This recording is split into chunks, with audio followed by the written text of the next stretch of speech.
Startup founder, E-plane, IIT research. Ideally bootstrapped, but funding accelerates progress. Deep tech requires funding, so funding. I can't say the truth. Time with research scholar. I am Satya Chakravarthy, Professor of Aerospace Engineering at IIT Madras, and I head the National Center for Combustion R&D. And I'm also actually part of a bunch of startups that have come out of here. I run the E-plane company by myself, as well as I have co-founded the Agnicul Cosmos, Aerostuvelos, tutored Hyperloop, Galaxy, and a few other startups on which I'm an advisor of starting out of here.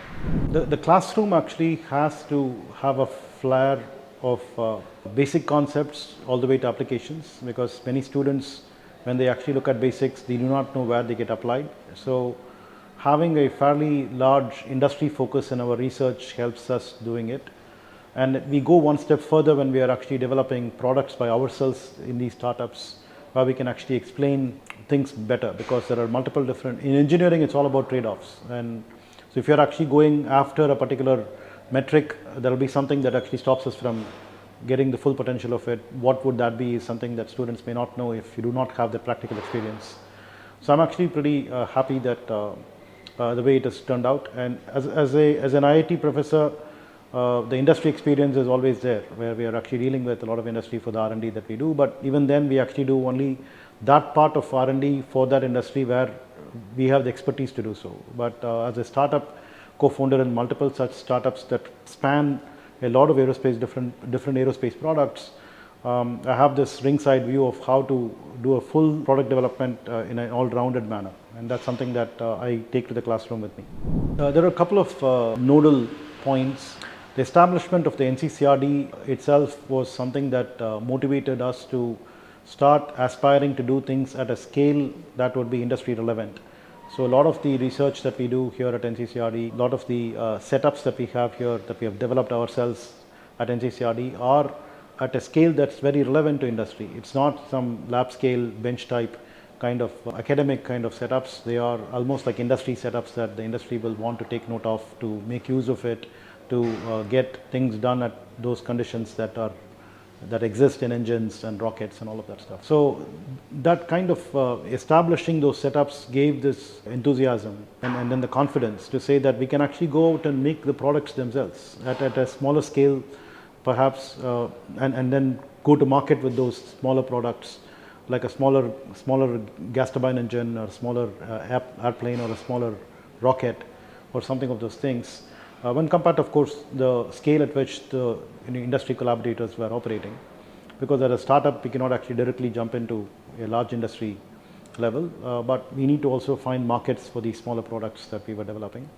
That being one motivation. The second motivation for me to actually get into electric planes and maybe Hyperloop and all of that stuff, which is kind of stepping away from combustion, is a moment where I realized that the world is moving away from combustion on multiple fronts in terms of like electrifying vehicles and making solar based electricity when compared to thermal power and so on, and we have to worry about global warming, greenhouse gas emissions and so on. So that led me to actually step off from combustion and get into electric planes and Hyperloop. So there were a couple of these kinds of moments in the 2016 kind of time frame. Yeah, we were actually very closely working with the industry. What we found was we were making some innovations at the NCCRD, going out to file patents and all of that. And what we found was that we are actually working with industry that is very large. So they have billions of dollars of investments over the next 10 years that they have already planned to do and so on. And so it's very hard to go and tell them, can you actually change the way you're doing things with the innovation that we have developed at NCCRD. So it's much easier for us to actually push this innovation into smaller products that we can develop, so long as we are able to see markets for it and then go to investors to get interest from them for investing money, so that we will develop these products from the innovation that we do. That is one. The second is electrification. So where I found, particularly reading a book called The Innovator's Dilemma, that it's important for you to actually start with an inferior product that will probably target a different market than the existing market, from where you grow to attack the incumbent players in the current market. So that abstraction, if I were to actually be able to play out for electric planes will not have the range today with the existing batteries, so we have to do something called VTOLs that will do much shorter ranges across a city for a intra-city commute, which is not the kind of play that current aviation is at. It's more like airport to airport transport over hundreds of thousands of kilometers. We don't have that kind of range with electric planes, but starting from here is where we can actually grow to those kinds of planes. It was actually kind of like a playbook that was opening up in front of my eyes, saying that if I actually did the eVTOLs today, it will pave the way for electric aviation in the future. So if you're actually looking at it from a startup point of view, it all starts from the customer. So we have to do what we think the customer really wants. The operative word there is what we think the customer wants, and that's actually a hypothesis that we start with. And we have to actually validate that hypothesis as quickly as possible, saying that this is exactly thinking this is what the customer wants. We want to actually hear from the customer, the voice of the customer. And then the question is, what is the appropriate tech that can actually deliver the alleviation of the pain point of the customer? And then what you will find usually then is you probably have to do something that is different from what other people are doing in order to be able to actually go out and get this pain alleviated. Otherwise, people would have done it before. And therefore, it turns out to be something that you have to do that's something first in the world. So it's not as if like we actually start thinking, I want to do something first in the world. This is not an Olympic race, right? It's not a sprint. So you got to do something that's meaningful. And so I kind of have to get derived that actually what I have to do has to be first in the world. And if I see a market that's actually pulling me towards it, I should not resist myself from doing something just because it's first in the world. That's somewhat a painful process. I mean, it's sort of, okay, the closest analogy could be actually the labor pains of a woman, delivering a baby. Simply because there is a lot of attention that is coming on you. Whereas if you're actually developing a technical product, you are better off being left alone to do your job, to go ahead and release it. Like for example, a rocket launch where we had to actually postpone the launch at the last minute multiple times over, and we were now watched for the postponements more than the launch itself, right, and so on. So yeah, so the pressure of public glare is something that we might want to live without, but we can't wish that away. It's in fact for the ultimately for the public glare is why we are actually doing this, because it's of societal impact, and that's the reason why people are interested in following this greatly. So we have to live with it. We started with originally 3 pillars to focus on in this center, and then we quickly identified a 4th one to add to it, and 4 pillars actually make a much more stable arrangement. So the 3 pillars originally were automotive combustion, aerospace propulsion, and thermal power, and the 4th one that got added to it is fire research. We quickly could actually put together as many as about 30 faculty members across about 6 departments to work together on this. We have solved several grand challenges in combustion of practical importance. So for example, if you look at the automotive combustion side, we have our faculty colleagues downstairs at the automotive combustion lab have actually done a gasoline direct injection for auto rickshaw with TVS, for example. The thermal power sector, we actually have done a very good level of gasification with high ash coals to do clean coal combustion kind of application. On the aerospace propulsion side, we have actually developed a lean direct injection burner that we have patented and pushed it into aerostovilosis engine. On the fire research side, we have actually worked with the world's majors like FM Global in developing a lot of data that's required for water sprinklers and water mist based fire suppression, those kinds of efforts. We have a microgravity drop tower that's actually the 5th largest in the world and one of its kind in the country, and this part of the world as a geopolitical world. And we actually have a supersonic combustion rig that's capable of actually helping hypersonic flights to happen with the research that we can do here. So lots of very unique facilities, developments that we have done. We have closely worked with people like GE Aviation on multiple projects in setting up combustor rigs where we have tested 3D printed combustors for extended periods of time and so on. So lots of good work that's been happening around.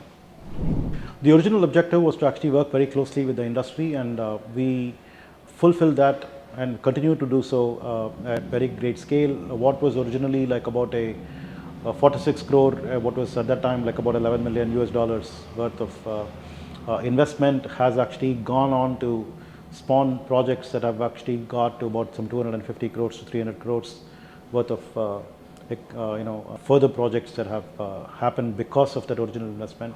That's exactly the model that we wanted to have, and that's still going on and thriving. We have done quite a few of very high profile work. We have done huge amount of work for GE Aviation, for example. One entire wing of the lab actually was converted for GE projects, and we had a very good experience working with them on the problem that they were asking us to work on. There was a very intense collaboration, people from GE coming and working with us. And of course, the nice windfall was that people who were working with us actually got picked up by GE as employees as well, and so on. So there has been like a very seamless set of people. Today our people become tomorrow's their people, and their people become our people. And so we have had a bunch of them sign up for our PhD and so on. So it's been a very intense collaboration that I wouldn't forget. And plus, they also actually brought in, we already have safety consciousness, we have safety committees here, but they also actually insisted on their own ESG people to come and look at it and make the place much safer and environmentally conducive and so on. So we have valued all of that.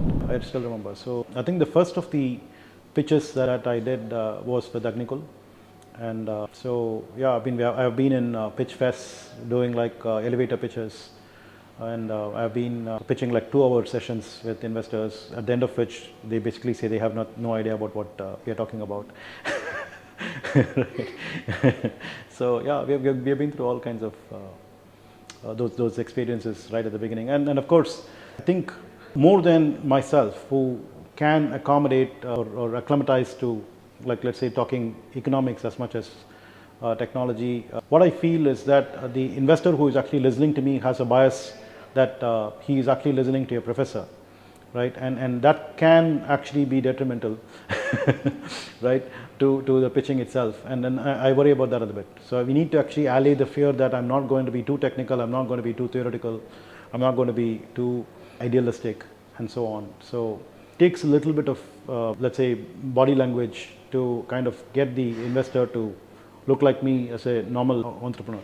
I think that's a little bit of a hump that we have to worry about. Yeah. Where it matters to me is E-Plane, where I'm actually a lone founder.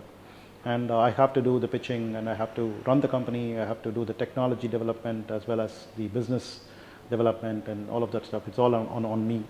And that's where investors actually looking at me as a fairly older person who is also a professor and so on. We have to actually figure out if they look at it favorably or not. And that depends on, there are all kinds of investors again, right? So ultimately, when you get funded, you have found the right investor, right? And that depends on the person behind the fund as well. So there are lots of combinations that are at play. That's actually a tough question in deep tech, because there are different products that take different periods of gestation through product development and going to market. For example, in Agnikul, we have actually been at it for about 7 years, let's say, and we are yet to actually hit the market, but we have a deep engagement with customers. Potential customers are lined up and all of that stuff, and investors do understand that that's the nature of that particular trade.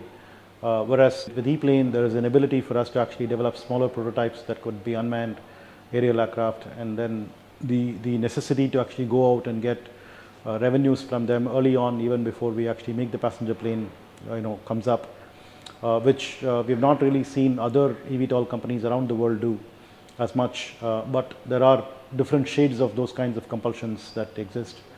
So the ideal playbook for how to do a deep tech startup is yet to be written, in my opinion, and we are learning on the job with multiple different products that come to my desk, first of all. And I think the key learning is, how do you actually try to get to market ASAP? That's one major thing that we should be focusing on, and never take multiple rounds of investment for granted. That's not a good thing to do at all, and therefore you have to think like a entrepreneur on the street, even if you're doing deep tech, right? And then market is actually where you need to belong.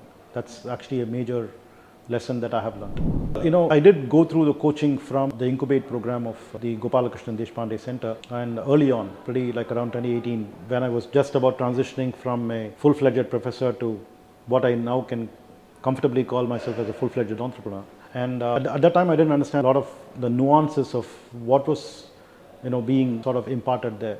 So one of the things that they actually, premise on is a startup does not have to fail if you actually are customer oriented right from day one. So I think customer discovery, customer identification, and solving a pain point for the customer, identifying that customer segment that you will want to go to market with first. These are all things that actually have to be figured out early on. And if you are able to do that, and if you actually sense that market pull, you will actually be able to last longer. And then, of course, you have to think about what's your differentiator when compared to competition that you bring to the table to the customer again, and so on. That will evince investor interest continuously, and so on. So there is a few ingredients to the recipe that can actually make you last longer. But of course, with younger entrepreneurs, one of the problems that you might founder burnout, right? So if you have to do deep tech, you need to be kind of like a seasoned person mentally to be able to last that ride. So I mean, every morning when I get up, I'm actually running a sprint through the next 16 hours or 17 hours until I hit the bed again, and all that over like several years of a marathon. So how do you actually do sprints on a daily basis that will actually form a marathon? It's not so easy for a lot of people to do. So these are the things that we have to worry about. What I have found is that an academia-based startup, or a startup that's actually growing out of academia, has certain advantages that they gain with access to expertise, access to facilities, and access to recognition, access to pitch fests that different funding agencies will come with, lots of such things. So the research park actually has this motto of bringing dissimilar minds together. And there are two kinds of dissimilar minds there. One is dissimilar minds from different industries to actually be juxtaposed at the same place. The second dissimilarity is academia collaborating with industry, right? So we are actually kind of positioned right outside the campus with a bridge. So there is like a lot of traffic that happens between the main campus to the research park campus. The third thing is actually about the generational transaction, right? So there are lots of young students who can also participate in this process while getting mentored by older people from the industry as well as academia. So it's a very nice conglomeration of lots of dissimilar things, right? That original premise actually has held forth for the IIT Madras Research Park extremely well. We can see that bear fruit over the last decade that it has existed. That's what I actually said a little bit while back, which is going back to the innovator's dilemma, the book that I had actually read, and that was one of those times that molded my thinking. Electric aviation is actually in its infancy, and that's the reason why we have to do things like eVTOLs for solving city traffic and all that stuff. But over time, it has the ability and the potential to transform into approaching the larger aviation arena. And then there are these possibilities of actually bringing in hydrogen in the mix to make it continue to be sustainable over longer distances across the world, and so on. And then we can also combine it with rockets to go faster across the world, and so on. So there are multiple things that we can actually do over time that can be sustainable. And in my mind, I think obviously as a professor as well as an entrepreneur, I'm always optimistic that in the next couple of decades you will find aviation to be very different than what it has been for the last 70 years, let us say, right? So I think we are at the cusp of a transformation that can happen. If you want to actually look at startups, again, start with a problem statement rather than the technology side of things, and identify a problem and see what is the suitable technology for it. If a current technology that exists already, go for it, or it doesn't have to be a technology innovation that solves problems all the time. So most of the startups that you see actually are more of business innovation rather than technology innovation. They use technology as a stepping stone rather than like the crux of what they have to do, because that technology would be accessible to a lot of people, and what is the way in which they are actually going about the business with it is what is innovative about it. That's the play of lots of startups, and there is a reason for that, because you can actually go to market with it more quickly and so on. But then if you have to actually fall back on some technology development, you have to look at what is the innovation quotient in that will actually pose an entry barrier for somebody else. And the innovation quotient should be not about inventing anything new, but being able to put together existing different aspects of technologies in an innovative manner. So that's actually the difference between innovation and invention. You're not doing something new, but you're actually putting things together in a new way. And you have to actually, of course, make it work, that particular new combination of things to make it work. And that need not be trivial. So you will have to actually take the effort to get that to happen and so on. Yeah, that's a journey that you have to be prepared to take. So you need to be able to see, can I actually run this marathon for, like, let's say this much time to get to this point and then start clocking revenues, and how can I actually find investors for it, and lots of such things. Yeah, so it's not so easy. It's not like a one line prescription that we can give. At least I'm not at the stage to say that. Yeah. All the time. I've been working with Avishkar Hyperloop since 2018, and it's fascinating to see how a bunch of students can actually get together and develop something that runs without any precedence. We're not redoing cars that existed before. We're not redoing planes that existed before, or even rockets that existed before. And we don't have this excuse that as students we are doing this for the first time, right? Even as students, they are actually developing something that did not exist at all, right? And that's a level of innovation that they can bring to the table. It's truly amazing. Well, the first time that the idea was pitched to me was not the most memorable one, because for some reason I was actually ready for that idea and ready with that idea myself, right? So I just was looking for somebody to come up to me and say, I want to build rockets. And I'm like, yeah, sure, here I am to work with you. In that sense, it was actually an opportunity that was knocking at the prepared mind, so to speak. The question is, was I the prepared mind that the opportunity knocked at, or was it they being prepared to actually come up to me? So it was actually a nice cohesion between the two of us. What's actually very memorable to me is pretty soon after we actually started working together, we had like a late night WhatsApp conversation somewhere like 2 a.m., 3 a.m. types between me and Srinath, where we were actually dreaming about the distant future where we will set up tourist hubs in space, right? Somewhere between the Earth and the Moon, or somewhere between Earth and the Sun.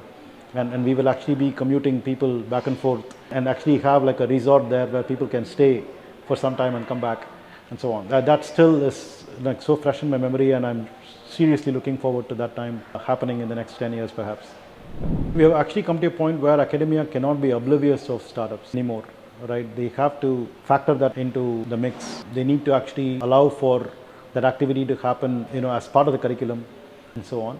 The curriculum has to be actually a lot more dynamic to allow for that kind of activity and spur that activity even more. So is there a way by which classroom teaching can enthuse students to go out and start up, right?